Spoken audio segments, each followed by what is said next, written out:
خدا باپ کے زندہ و جلال کلام میں سے زندگی برا کلام یوحنا کی انجیل اس کا 10 باب 22 سے 42 آیت مبارکہ تک۔ یروشلم میں عید تجدید ہوئی اور جاڑے کا موسم تھا، اور یسوع ہیکل کے اندر سلیمانی برآمدہ میں ٹہل رہا تھا۔ پس یہودیوں نے اس کے گرد جمع ہو کر اس سے کہا، تو کب تک ہمارے دلوں کو ڈاواں ڈول رکھے گا؟ اگر تو مسیح ہے تو ہم سے صاف کہہ دے۔ یسوع نے انہیں جواب دیا کہ میں نے تو تم سے کہہ دیا، مگر تم یقین نہیں کرتے۔ جو کام میں اپنے باپ کے نام سے کرتا ہوں وہی میرے گواہ ہیں، لیکن تم اس لیے یقین نہیں کرتے کہ میری بھیڑوں میں سے نہیں ہو۔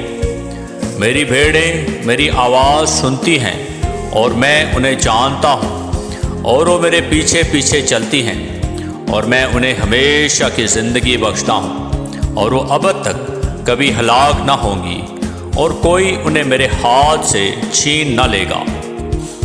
میرا باپ جس نے مجھے وہ دی ہیں سب سے بڑا ہے، اور کوئی انہیں باپ کے ہاتھ سے نہیں چھین سکتا۔ میں اور باپ ایک ہیں۔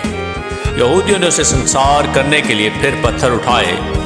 یسوع نے انہیں جواب دیا کہ میں نے تم کو باپ کی طرف سے بتھیرے اچھے کام دکھائے ہیں، ان میں سے کس کام کے سبب سے مجھے سنسار کرتے ہو؟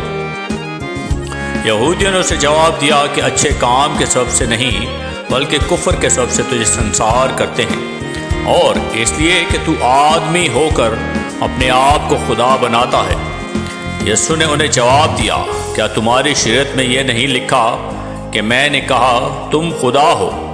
جبکہ اس نے انہیں خدا کہا جن کے پاس خدا کا کلام آیا، اور کتاب مقدس کا باطل ہونا ممکن نہیں۔ آیا تم اس شخص سے جسے باپ نے مقدس کر کے دنیا میں بھیجا کہتے ہو کہ تو کفر بکتا ہے، اس لیے کہ میں نے کہا میں خدا کا بیٹا ہوں؟ اگر میں اپنے باپ کے کام نہیں کرتا تو میرا یقین نہ کرو، لیکن اگر میں کرتا ہوں تو گو میرا یقین نہ کرو، مگر ان کاموں کا تو یقین کرو، تاکہ تم جانو اور سمجھو کہ باپ مجھ میں ہے اور میں باپ میں۔ انہوں نے پھر اسے پکڑنے کی کوشش کی، لیکن وہ ان کے ہاتھ سے نکل گیا۔